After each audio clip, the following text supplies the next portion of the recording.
तो दोस्तों अगर मैं इसी चीज को एक्सटेंड कर दूं अप्रैल के महीने में, इन दोनों ही चीज को, एम्प्लॉय शेयर और एम्प्लॉयर शेयर, तो जैसे कि आप देख सकते हो कि ये 22.19 रुपीज का जो इंटरेस्ट है वो आपको मई के महीने में मिला है। दोस्तों आज के इस वीडियो में हम देखेंगे कि ईपीएफ यानी कि एम्प्लॉय प्रोविडेंट फंड में आपका इंटरेस्ट कैसे कैलकुलेट होता है। दोस्तों एक्सेल फाइल एग्जांपल्स के जरिए हम इस वीडियो में ये देखेंगे कि आपका मंथली इंटरेस्ट कैसे कैलकुलेट होता है और ईयरली कंपाउंडिंग कैसे होता है। दोस्तों अगर आप सैलरीड एम्प्लॉय हो और किसी ऑर्गेनाइजेशन में काम करते हो तो आपको तो पता ही होगा कि 12% ऑफ बेसिक सैलरी आपका पीएफ के अकाउंट में ट्रांसफर किया जाता है हर महीने। दोस्तों यह अमाउंट आपकी सैलरी में से डिडक्ट होता है और पीएफ के अकाउंट में ट्रांसफर किया जाता है। तो दोस्तों इसी अमाउंट पे आपका मंथली इंटरेस्ट कैसे कैलकुलेट होता है आज हम देखेंगे एक्सेल फाइल एग्जांपल्स के जरिए। तो दोस्तों इस वीडियो को पूरा देखिए ताकि आपको समझ में आए कि ईपीएफ में आपका मंथली इंटरेस्ट कैसे कैलकुलेट होता है और ईयरली कंपाउंडिंग कैसे होता है। मैं अभिलाष गुप्ता स्वागत करता हूं आपको मेरे इस वीडियो में फिनकैल्सी टीवी पर। तो चलिए शुरू करते हैं। सब्सक्राइब कीजिए फिनकैल्सी टीवी चैनल को और बेल आइकन को दबाइए लेटेस्ट पर्सनल फाइनेंस न्यूज सबसे पहले।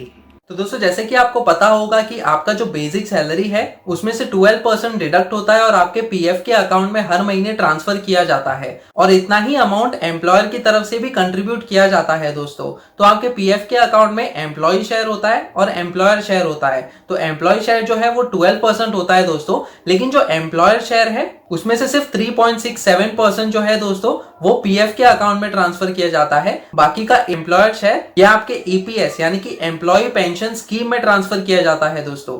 तो दोस्तों ये जो ईपीएफ का अकाउंट है उसमें आपका जो मंथली कंट्रीब्यूशंस होता है उसमें आपका कैसे मंथली इंटरेस्ट कैलकुलेट किया जाता है वो ही चीज हम देखेंगे आज के इस वीडियो में एक्सेल फाइल एग्जांपल्स के जरिए। दोस्तों आप ईपीएफओ के ऑफिशियल साइट पे लॉगिन करके अपना ईपीएफ का बैलेंस भी चेक कर सकते हो। इस ऑफिशियल साइट का लिंक मैंने डिस्क्रिप्शन सेक्शन में दिया हुआ है दोस्तों अगर आपने इस साइट पे रजिस्टर नहीं किया है तो आपको यूएएन यानी कि यूनिवर्सल अकाउंट नंबर के साथ इस साइट पे सबसे पहले रजिस्टर करना होगा ताकि आप अपना ईपीएफ का बैलेंस देख सको।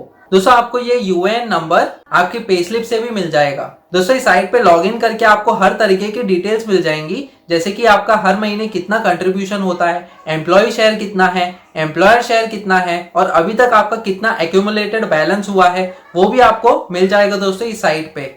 दोस्तों कैलकुलेटर की तरफ बढ़ने से पहले मैं आपको और एक इंपॉर्टेंट चीज बता दूं कि जो प्रोविडेंट फंड में आपका कंट्रीब्यूशंस होता है उस अमाउंट को आप क्लेम कर सकते हो सेक्शन 80C में एक पर्टिकुलर फाइनेंशियल ईयर में। तो दोस्तों जैसे कि आपको पता होगा कि सेक्शन 80C में मैक्सिमम आप 1.5 लाख रुपए तक क्लेम कर सकते हो अपना इनकम टैक्स बचाने के लिए। दोस्तों सेक्शन 80C में और कई तरीके के ऑप्शंस हैं जिसे यूज करके आप अपना इनकम टैक्स बचा सकते हो। उसके लिए मैंने एक अलग से वीडियो भी बनाया हुआ है जिसका लिंक आपको डिस्क्रिप्शन सेक्शन में मिल जाएगा। दोस्तों अगर आपको अपना इनकम टैक्स बचाना है तो आप वो वाला वीडियो जरूर देखिए क्योंकि सेक्शन 80C में कई तरीके के इन्वेस्टमेंट ऑप्शंस आते हैं जो आप यूज कर सकते हो अपना इनकम टैक्स बचाने के लिए। तो चलिए दोस्तों अब हम बढ़ते हैं अपने एक्सेल फाइल कैलकुलेटर की तरफ जिसमें हम देखेंगे कि आपके ईपीएफ यानी कि एम्प्लॉय प्रोविडेंट फंड में इंटरेस्ट कैसे कैलकुलेट होता है। तो दोस्तों जैसे कि आप देख सकते हो इस एक्सेल कैलकुलेटर में मैंने थोड़े से लेबल्स डिफाइन किए हुए हैं। यहाँ पे बैलेंस का लेबल है तो यहाँ पे आपका बैलेंस आएगा, आपका ईपीएफ के अकाउंट में कितना बैलेंस है। यहाँ पे मंथ्स के लेबल हैं दोस्तों जो कि मैंने मार्च से शुरू किया है और ये एक पर्टिकुलर फाइनेंशियल ईयर के लिए है। यहाँ पे आपका एम्प्लॉय शेयर आएगा इस वाले कॉलम में कि हर महीने आपका जो भी एम्प्लॉय शेयर होता है पीएफ के कंट्रीब्यूशन में वो वाला अमाउंट आएगा दोस्तों जो कि आपका 12% ऑफ बेसिक सैलरी। यहाँ पे आपका एम्प्लॉयर का शेयर आएगा, जैसे कि मैंने कहा कि 3.67% जो है वो पीएफ के अकाउंट में जाता है दोस्तों। बाकी का जो 8.33% है वो आपके ईपीएस यानी कि एम्प्लॉय पेंशन स्कीम में जाता है दोस्तों। यहाँ पे जो है इंटरेस्ट रेट मैंने लिया हुआ है 8.5% का दोस्तों जो कि फाइनेंशियल ईयर 2019 और 20 के लिए सेट किया हुआ है दोस्तों। ये हर साल गवर्नमेंट की तरफ से रिव्यू होता है कि आपको एक पर्टिकुलर फाइनेंशियल ईयर में कितना इंटरेस्ट रेट मिलेगा आपके पीएफ के अकाउंट में। दोस्तों यहाँ पे आपको इंटरेस्ट दिखाई देगा इस कॉलम में कि हर महीने आपका जो भी कंट्रीब्यूशन के हिसाब से इंटरेस्ट होता है वो वैल्यूज यहाँ पे आएंगी और दोस्तों यहाँ पे बैलेंस आएगा। तो दोस्तों यहाँ पे आपका जैसे ही मार्च के महीने में कंट्रीब्यूशन होता है आपका बैलेंस यहाँ पे अपडेट हो जाएगा और फिर नेक्स्ट महीने में जो कि अप्रैल का महीना है उस महीने में आपको इंटरेस्ट मिलेगा दोस्तों। तो दोस्तों एग्जाम्पल के तौर पे मैं क्या करता हूँ कि समझो अगर आपकी बेसिक सैलरी 10,000 रुपीज है तो हम क्या करेंगे कि 10,000 का 12% जो है वो निकालते हैं हम। तो 12% के लिए हम मल्टीप्लाई करेंगे 12 से और डिवाइड करेंगे 100 से। तो दोस्तों ये जो 12% है ये आपका पीएफ का कंट्रीब्यूशन हुआ जो कि है 1200 रुपए। तो यहाँ पे एम्प्लॉय शेयर के नाम पे 1200 रुपए का कंट्रीब्यूशन आपकी सैलरी में से होता है दोस्तों। अब एम्प्लॉय शेयर जो है दोस्तों वो होता है 3.67% का। तो वापस से हम बेसिक सैलरी में 3.67% का जो अमाउंट है वो निकालते हैं। तो जैसे ही मैं मल्टीप्लाई करता हूँ 3.67 से और डिवाइड करेंगे हम इसको 100 से, तो दोस्तों हमें 3.67% मिलेगा आपकी बेसिक सैलरी का, जो कि होता है 367 रुपीज़। तो दोस्तों यही चीज़ हम यहाँ पे डाल देते हैं एज अ एम्प्लॉयर शेयर। तो दोस्तों जैसे ही मैं एंटर पे क्लिक करता हूँ तो दोस्तों जैसे कि आप देख सकते हो आपके इंटरेस्ट रेट जो कि 8.5% का एनुअल इंटरेस्ट रेट है, उस पर आपको जो इंटरेस्ट मिला है एक पर्टिकुलर मंथ का वो है 11.09।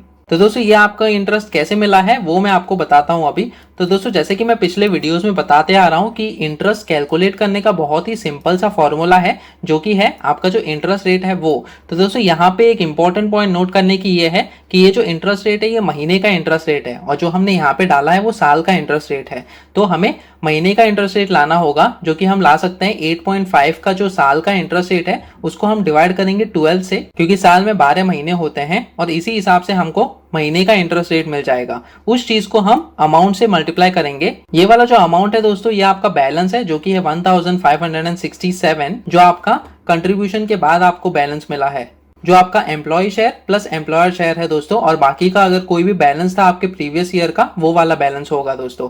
और इसी चीज को हम डिवाइड करेंगे फिर 100 से अपना इंटरेस्ट लाने के लिए। तो दोस्तों इसी चीज को अगर हम कैलकुलेटर पे कैलकुलेट करें तो सबसे पहले हम ये जो साल का इंटरेस्ट रेट है इसको हम महीने का इंटरेस्ट रेट करेंगे। तो 8.5 को मैं डिवाइड करूंगा 12 से, ताकि हमें महीने का इंटरेस्ट रेट मिले। तो दोस्तों ये वाला महीने का इंटरेस्ट रेट हमें मिल गया, और फिर इस चीज को हम मल्टीप्लाई करेंगे अमाउंट के साथ अपने फॉर्मूला के हिसाब से। तो हमारा जो अमाउंट है दोस्तों वो है 1567। तो मैं यहाँ पे डाल दूंगा 1567, और अपने फॉर्मूला के हिसाब से हमें इस चीज को डिवाइड करना होगा 100 से। तो जैसे ही मैं 100 से डिवाइड करता हूँ तो जो हमें नंबर मिलेगा दोस्तों वो हमारा इंटरेस्ट हो गया। तो जैसे कि आप देख सकते हो कि 11.09, तो यही अमाउंट हमें यहाँ पे इंटरेस्ट के नाम पे मिल रहा है दोस्तों। और एक इंपॉर्टेंट चीज अगर आपने नोट करी होगी इस कैलकुलेशन में, तो आपका मार्च के महीने में जो आपको सैलरी मिली है और जो कंट्रीब्यूशन हुआ है एम्प्लॉय शेयर और एम्प्लॉयर शेयर की तरफ से मार्च के महीने में, तो आपको जो इंटरेस्ट मिलेगा दोस्तों उस बैलेंस पे जो कि मार्च के महीने के एंड में होता है, वो इंटरेस्ट आपको अप्रैल के महीने में मिलेगा, क्योंकि मार्च के एंड में आपका ये जो कंट्रीब्यूशन है वो हुआ है, तो इसका इंटरेस्ट आपको अप्रैल के महीने में मिलेगा। उसी तरह जो भी आपका कंट्रीब्यूशन अप्रैल में होगा उसका इंटरेस्ट आपको मई में मिलेगा। तो दोस्तों क्या होता है कि जो भी महीने में आप कंट्रीब्यूशन करते हो उसका इंटरेस्ट आपको अगले महीने से मिलना शुरू होता है दोस्तों। तो दोस्तों अगर मैं इसी चीज को एक्सटेंड कर दूं अप्रैल के महीने में, इन दोनों ही चीज को एम्प्लॉय शेयर और एम्प्लॉयर शेयर, तो जैसे कि आप देख सकते हो कि ये 22.19 रुपीज का जो इंटरेस्ट है वो आपको मई के महीने में मिला है। तो दोस्तों इसी तरीके से मैं ये जो पूरा कंट्रीब्यूशन है ये एक्सटेंड कर देता हूँ फरवरी के महीने तक। ये एम्प्लॉयर का शेयर मैंने एक्सटेंड कर दिया। तो दोस्तों जैसे कि आप देख सकते हो ये वाला जो टोटल बैलेंस है आपका 18,804 हुआ है, और इसी बैलेंस पे आपको मार्च के महीने में और इंटरेस्ट कैलकुलेट हुआ है। दोस्तों यहाँ पे मैंने क्या किया है कि ये सम भी कर दिया है मैंने, और ये 865 का जो एनुअल इंटरेस्ट मिला है आपको वो मिला है। दोस्तों मैं और एक बार आपको ये वाला जो इंटरेस्ट है वो कैलकुलेट करके दिखा देता हूँ कि मार्च के महीने में जो आपको इंटरेस्ट मिला है 133 रुपीज का, वो कैसे आया है। तो जल्दी से हम कैलकुलेटर में क्या करेंगे कि आपका जो 8.5% का जो एनुअल इंटरेस्ट रेट है उसको मैं डिवाइड करूंगा 12 से मंथली इंटरेस्ट रेट लाने के लिए, और इस चीज को हम मल्टीप्लाई करेंगे अपने अमाउंट से जो कि अभी है 18,804। तो ये 18,804 वाला अमाउंट मैंने डाल दिया, और अपने फॉर्मूला के हिसाब से इसी चीज को हम डिवाइड करेंगे 100 से। तो दोस्तों जो हमें नंबर मिलेगा वो होगा हमारा इंटरेस्ट। तो जैसे कि आप देख सकते हो कि 133.195 यही इंटरेस्ट आपको मिला है मार्च के महीने में। तो दोस्तों ये जो है हमारा टोटल इंटरेस्ट हो गया पूरे साल में 865.768, और ये जो है हमारा टोटल बैलेंस हो गया 18,804 फरवरी के महीने के अंत में। तो दोस्तों इसी दोनों चीज को मैंने ऐड कर दिया है यहाँ पे, जो कि है 19,669.8। तो दोस्तों अब क्या होगा, दूसरे फाइनेंशियल ईयर में आपका जो भी इंटरेस्ट मिला है आपको पहले फाइनेंशियल ईयर में, ये इसमें ऐड हो गया है आपके बैलेंस में, और आपको ये अमाउंट मिला है। अब ये वाला अमाउंट आपको एज अ बैलेंस यूज करना होगा सेकेंड फाइनेंशियल ईयर में। तो जैसे ही मैं ये 19,669.8 रुपीज का बैलेंस यहाँ पे डालता हूँ, उसी तरीके से आपका ये जो भी कैलकुलेशन है ये सेकेंड फाइनेंशियल ईयर के लिए भी दोस्तों अपडेट हो जाएगा। यहाँ पे मैंने बैलेंस डाल दिया है 19,669.8 रुपीज़ का।